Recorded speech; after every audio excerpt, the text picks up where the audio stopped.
الاختراعات لو نجحت كانت هتغير العالم.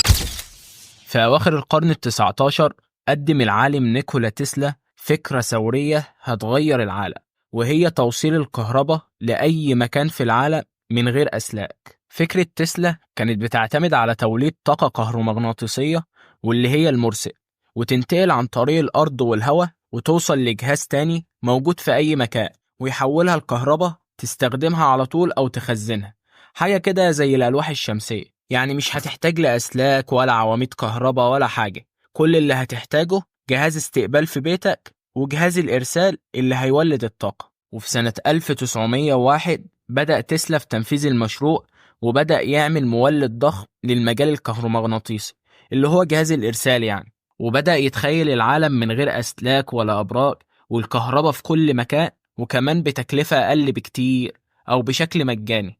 لكن سرعان